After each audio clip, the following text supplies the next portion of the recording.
So Owen Lopez is here with me today. This is not a podcast. This is not. This is a sharing. I believe the true meaning of life is sharing information. Right. And I'm honored to have you here today because of what I think you can help a lot of people with in understanding where you come from, where you're at today in the world, and where you're going. Right. I think that's always important to understand about people in life. Now, something I want people to know about Owen is he's going to share his experience today and his story. Your brother is Hunter Lopez, who just recently was killed in Afghanistan. Yeah. Less than a week and a half ago. And for you to be here to talk about this and just to have a simple conversation, which you volunteered and you wanted to do. Yes. I thought it would be awesome to again share who your brother was. All right. What was he doing? Why he went all the way, as you know how I speak of that. And where are you at with that? Where are you at with it in the world? And where are you going with that? Okay. You want to share your story, man? Yeah, so I'll start off with Hunter. He deployed back in mid-April for a deployment overseas in the Middle East somewhere. He wasn't in Kabul or anything like that, or Afghanistan. He was coming towards the end of the deployment. He had plans to do shooting instructing over in California in SoCal with a couple other deputies out there that he knew. So he was getting ready to come back this September. And then he got the word, obviously, that Kabul was doing what it was doing. And then he was super excited to get over there, obviously, because who doesn't want to go on cool missions or whatever he thought was going to happen.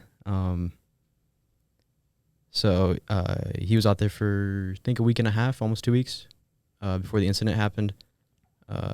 We were texting back and forth. He had to do security for the first 5 days straight, no sleep. I think he had 2 meals. And then he ended up sleeping, got a couple hours of sleep, and then had to do the same thing over again. I think I texted him total of 3 or 4 times while he was over there. One of my last text messages with him was talking about me going to MEPS and signing up for the Army, which is what he wanted me to do because I was originally planning on going to the Marine Corps, and then he had different opinions about me doing that, which I'm sure every Marine does. He wanted me to go be a Ranger because he thought I would get better training and I would get more out of Ranger Battalion than I would in the Marine Corps. So I went to go do MEPS and ended up signing Thursday for Infantry Airborne contract in hopes of volunteering for Rangers later on. And when I got back that Thursday afternoon, I saw the 2 Marines come up and knocking on the front door telling us the news. So, and then we were kind of in the dark for 1 or 2 days about what happened to Hunter. We just knew that he passed away from the explosion. Later we found out that he was actually trying to save 2 little girls in the crowd. His buddy that was with him said that that they saw 2 little girls underneath a crowd of 10,000 people is what he was describing it as. And Hunter, trying to save people, obviously, went to go save these 2 little girls. When he went to go grab them, his buddy was saying that it took him almost an hour to get the 2 little girls out. Once Hunter grabbed one of the girls, handed him to his buddy.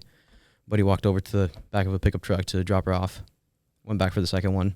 Hunter handed her the second girl. His buddy took the girl to the truck, placed her down, giving him food and water to help him out because they were getting trampled on for a couple hours.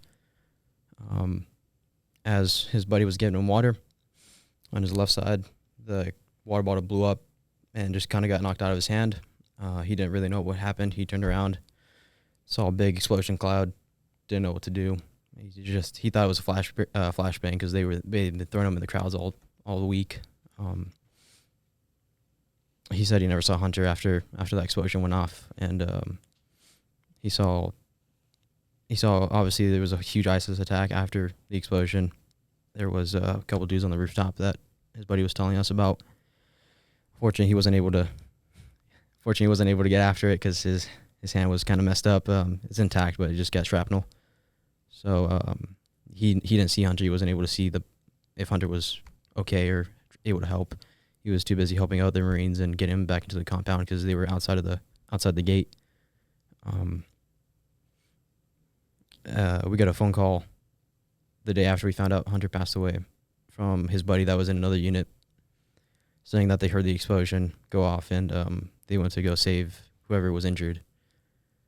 When they got there, they saw Hunter was on the ground with a piece of shrapnel in his forehead. It was going through, and his front teeth were all out, is what they're telling us. And then he tried getting up to figure out what was going on, to help whatever he can do. They got him into the compound after fighting the way through all the ISIS guys. They got him into the compound, and by the time it was too late for him, and they were just only able to medicate him until to help him pass away easier. So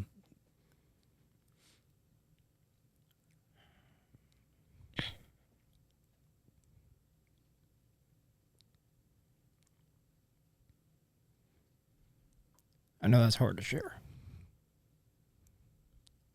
And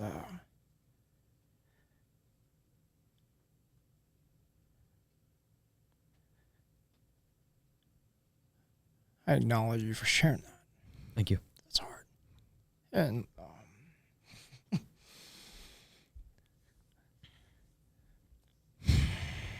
I'll tell you one thing, though, man. And I know we told you this the other night.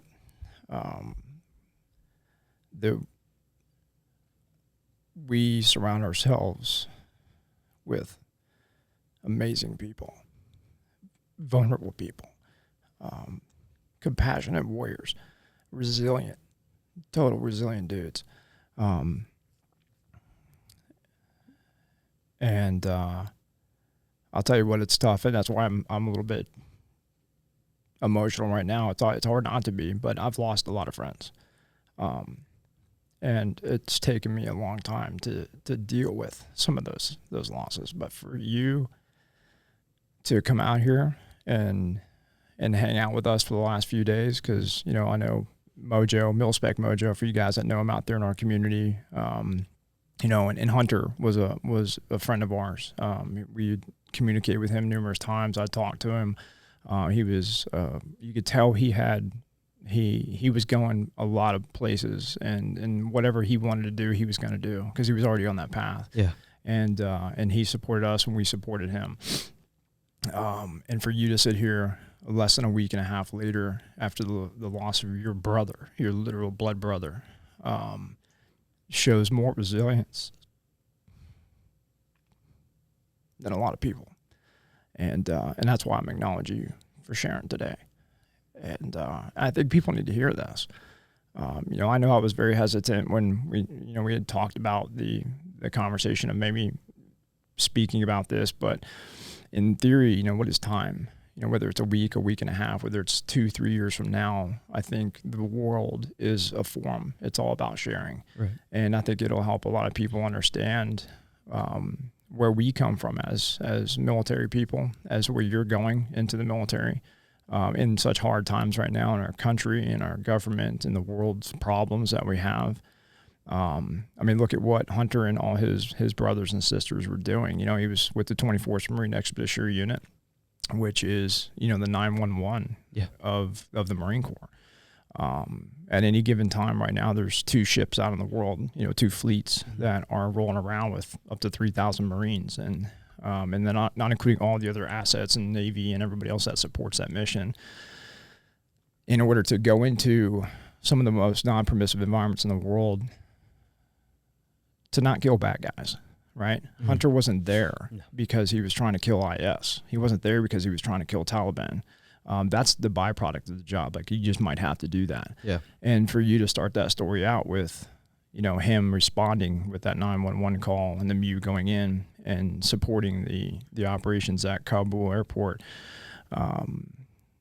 is all about helping people. Right. Saving those 2 girls' lives. Whether he did or not, I don't know. Right. I don't know if we know that, if those girls are alive or not, but maybe there's a probability that they are.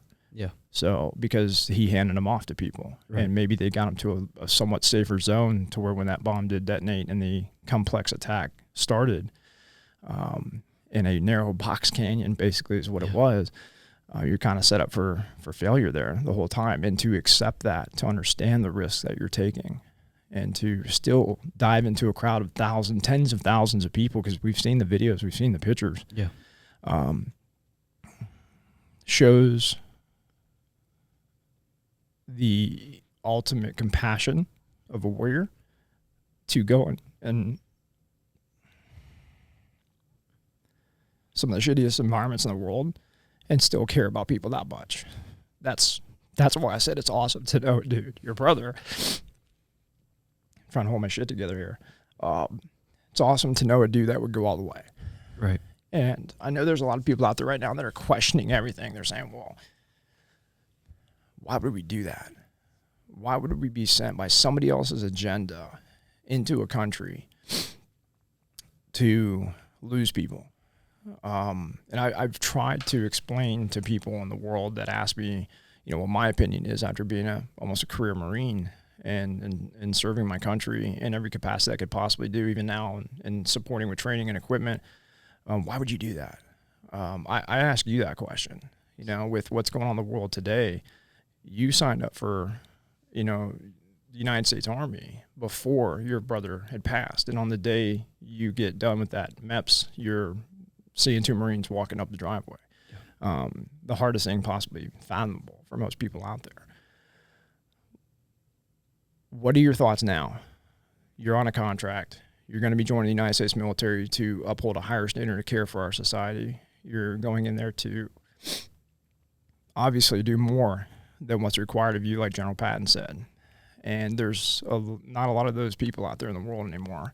So I know you're one of them, man, after hanging out with you for the last few days and playing airsoft down in Copperhead and just bonding and listening to how resilient you've been. Dude, if I'm ever in a foxhole, you're the kind of guy I want with me. And so, and I know a lot of people out there that might listen to this may not understand it. What are your thoughts on that now that this has all happened? What's your vision now for the future? So I think we need to step it back a little bit to when me and Hunter were kids. Awesome. Hunter was born skinny, and he wasn't physically fit, but he got there and it was easier for him. For me, I was some short, chubby, fat kid that was just trying to be like him or trying to be like my dad. Both of our parents are law enforcement, so we had obviously good figures to look up to. They're in San Bernardino, right? Or Riverside? Riverside County. Yeah, Riverside County Sheriff's Office. So I always looked up to Hunter, and then Hunter always looked up to my dad. So that's probably why we have a family in service right now, or a family that going into service. My parents didn't tell us to do law enforcement, didn't tell us to do military. They actually advised against it, but they didn't force us to not do it. So Hunter would always push me to be mentally and physically stronger than he could be, which I'm not sure why. But which is why he wanted me to go Rangers.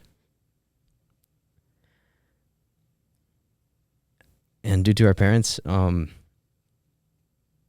we just learned from a really young age to help people. And it's not about the agendas. It's not about whatever the president thinks or whatever general thinks. It's just about saving people.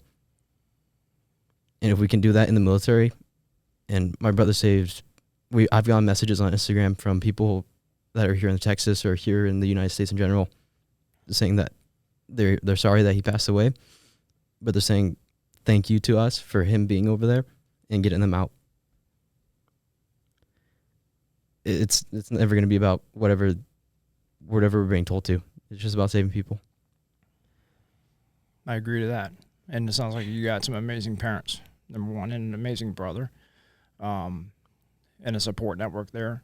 And I know your parents are doing that right now as well, and I know what they're probably going through. And they are staying strong. And again, I think that message is like joining the military is not about going out and getting into firefights, man. That's what you see in the movies. And I know for, from a personal standpoint, I grew up on all the cool stories. I came from a whole family of gunfighters. And you see the poster. You see the guys jumping out of airplanes and fighting the bad guy, and you think that's what it's all about until you start to realize that after getting into the military, you start learning how it sucks so bad, And when I say suck, I mean good suck. I mean, like, boot camp sucks. It's not fun. I didn't go to 3 months Marine Corps boot camp because I wanted to take a vacation. Right. And you're not joining the Army because you want to take a vacation. You understand the bigger picture to things, and maybe you don't understand it from a political perspective or anything yet. That's going to come with time. Yeah. You understand it from what it means to help people, and I think that comes from good parenting strategies. It comes from a good community of people, our friends, our family members that share these stories with us. Like I say, life's a forum, man. Right. And if I wouldn't have been told some of those stories from my dad in the military when he was in Korea, and then my grandfather's, I probably wouldn't have went. But that inspired me to do something different. When I heard all about the gunfight stories and all the combat stories, but I heard something else inside of there. I always heard about helping people. And then when I serve my country, I find out that it's a milli%, a micro percentage of my entire career and multiple combat tours was actually pulling a trigger on bad people. The other 99.999% was helping people, humanitarian efforts. I don't know how many sandbags I've filled to stop floods or to help get a kid or a family out of a house, or to pull people out from under a pile of stampeding, people that are stampeding through gates and trying to force themselves to freedom. That's why we do it. And that's what the MEU was for him. That's what the 911 call is. And I've had many of those 911 calls where I went out there and taken a lot of risk, not because of somebody else's agenda. And it upsets me that, a lot of the American public or the world right now looks at us as this bad force. It's not us. We're the ones out there that are helping those people for the 99%. Maybe those other people, the politicians, the administration, yes, are commanding officers that we demand accountability from. I hope they do that. I demand accountability of them. And because of, and I'm not going to sit here and say, well, Hunter and his brothers and sister, that day died for no reason. No. You're hearing it. Yeah, they saved 5,000 or 8,000 people. That's what I wanted to hear from you today. Somebody that is directly at ground zero and affected by the loss of a loved one, not just a military brother that's still a loved one, but this is blood, man. This is family. And he gave the ultimate sacrifice. He went all the way, as I say, because you would do the same thing. I would do the same thing. And there's not a whole lot of people out in the world that would be willing to go out there and do that same thing. They wouldn't go all the way. That's the people that we bond with. Those are the people that we inspire, emulate to be. Mm-hmm. And not only is your brother and all those people that we've lost in combat for the ages of American history, it's you. It's the people that are coming up that are going to step into those shoes and understand what loss and sacrifice truly is. I joined the military and was in the military for a long time, from 93 to 99 until I saw my first bad combat operations. And it wasn't even really that bad. It was in Kosovo, right? It wasn't like direct fire every single day. It was just seeing poverty and seeing tyranny and seeing dictators and, the whole problems with the world. And it took me a long time to get smacked in the face, to learn what resilience actually is, to what, honor and courage and commitment actually is. And I think you have an amazing head start with that. And so it's like, how do you take the worst possible situation in your life and realize that it could potentially be the best thing that could happen in yours, right? Like your brother passing. How do we find the good in that? Well, you're sharing that story, man. And that's awesome. I acknowledge I hear you sharing that story. And I hope everybody else out there that does get a chance to hear this from you and your words understands the actual mission of what we do in the United States military, to uphold a higher standard of care for the world. How many pictures did you see of people carrying babies? Not as many as there was. Yeah. Yeah. But Yeah. that was the majority of the photos. That's right. Yeah. It's like, but think about how many of those pictures that weren't taken. Yeah. How many thousands of babies were like, please take I know I'm not going to be able to go, but take my baby, because that child will have a future. That child will have some type of future, hopefully, right? They had that hope in us. You know, the Afghanis, the people that we have given 20 years of freedom to, regardless whether they decide to keep it or not, which is obviously not really happening right now. We gave them that taste, and that's what they wanted, was for their children to have that freedom and continue that when they know they're done with it. It's over for them. Thousands and thousands of people are dying right now as you and I are sitting here talking. People don't think about that. And this isn't a political conversation, man. This is something I just wanted you to have a voice, because you deserve to be heard, and you wanted to be heard, you know, and I think Hunter and all of his brothers and sisters' story needs to be heard. Yes, we need to demand accountability, but not to the point where we say, I'm going to stop fighting now, right? Because look at the path that you're on. You're going to step into those footprints of giants that have gone before you. And guess what? With you going through this, and the resilience and the compassion that you have, and the vulnerability to sit here and talk about this, my brother, you will probably have the biggest footsteps to follow in one day. And don't forget that. It's fucking awesome. Like I said the other night, man, it's incredible to know people that would make that ultimate sacrifice. And so when you can think about it in that way and maybe reframe it a little bit, I think our tears that you see right now of what people might perceive as sadness and sorrow are actually tears of pride and honor, because we know people like him, you know, and you know your brother more than anybody, more than any of us here that have talked to him numerous times and had a relationship with him. I hope people see that, you know, and to hear the fact that you're going to continue on your path, where I think a lot of people right now be like, whoa, I'm going to second guess this. I'm going to step back and question everything. Right. And I'm not, and I don't think you're that diehard gung ho. I'm just going to go and go out and fight the bad guy. I think your objective, your mission is already falling within those three principles of the warrior. Compassion. You give a shit, man. You care about things. And the more you care about something, the harder you're going to fight for it. And the vulnerability for you to just be able to tell this and share this, for the vulnerability of those guys to go out there and save those people and give them their water and their food, and knowing they have limited resources, is a special kind of human being. And I hope to always be able to surround myself with people like that. And I know you're on that journey.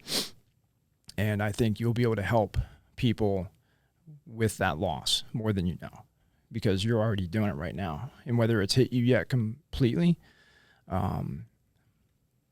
you're on the right path, you know, of growth.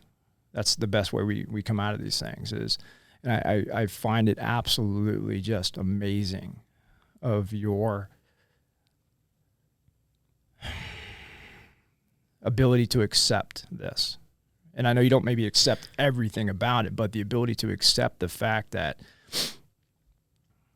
what happened. Yeah. And it happened exactly the way it happened, and it didn't happen any other way. You know why? Because it didn't. And so we can sit there and resist that, and resist everything and what's going on in the world, or we can block all that out. And we can say, I'm going to accept this because of what he did was awesome. What he did was good. He saved thousands of people's lives with his brothers and sisters in those days that they were there. And that will prevent you from resisting, right? Because resistance is the precursor to suffering. And if we want to suffer in our lives, don't accept things. And I think that's one of the reasons why I just wanted to hear your story, because so many people in the world are suffering because they don't know how to accept their losses. Right. And I still some days go, I can't accept this. So for you to share that today, inspires me, empowers me, motivates me to continue to help other people. And you're just starting your journey out to serve. So I can't imagine what you're going to do in the coming years of your life, your family as well, your mom and dad and everything that's going on in your family.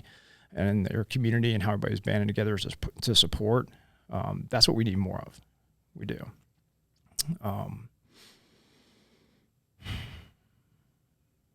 Anything else you want to say?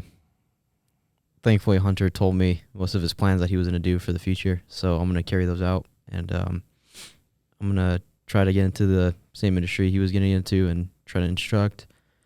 I'm going to do law enforcement after I'm done with my military career, and then I'm just going to bring him along with every footstep that I take.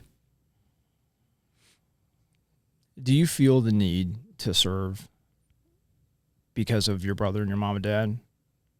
Or do you feel the need from somewhere else? It wasn't because of my parents. It definitely wasn't my parents. They weren't prior military.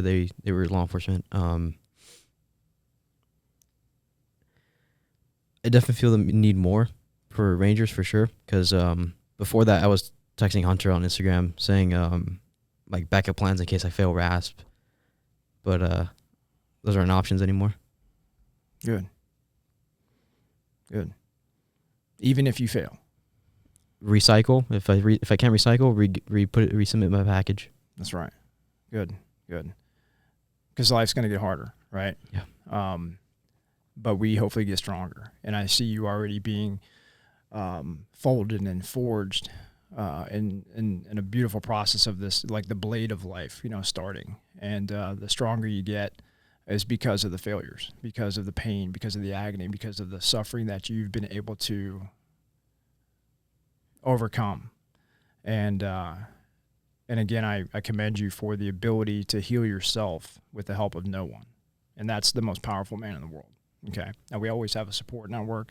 We always have friends and family that come together. That's what we did this weekend. Right. And had a blast. Because we're just simply sharing. And by sharing, gets rid of that resistance a little bit and allows us to continue to see our vision. And I'm really honored to know that you will still continue that vision of serving and helping other people, even in probably some of the most unsurmountable, experiences that people can even have.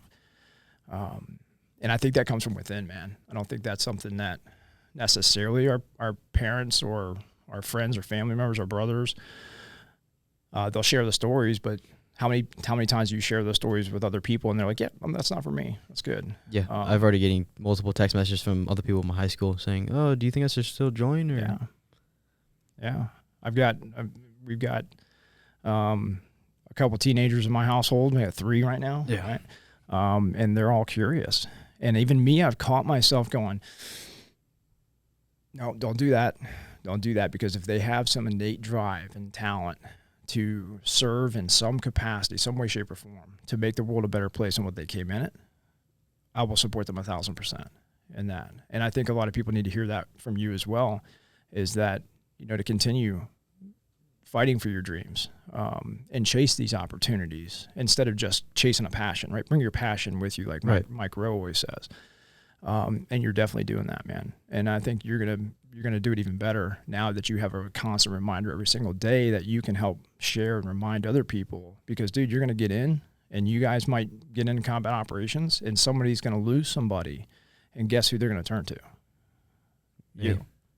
You already have more experience than most people.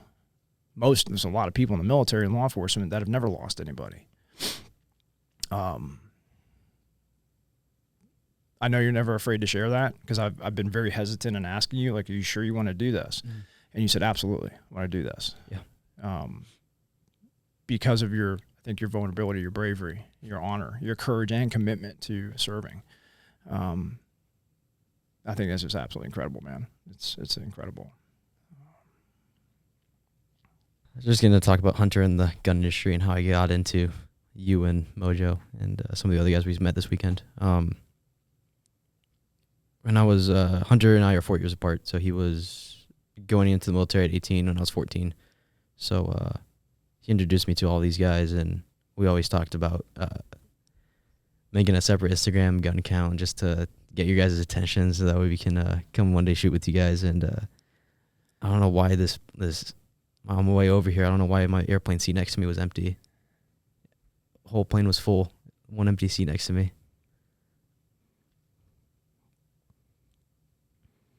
I think you know exactly why it was empty. Yeah. Yeah.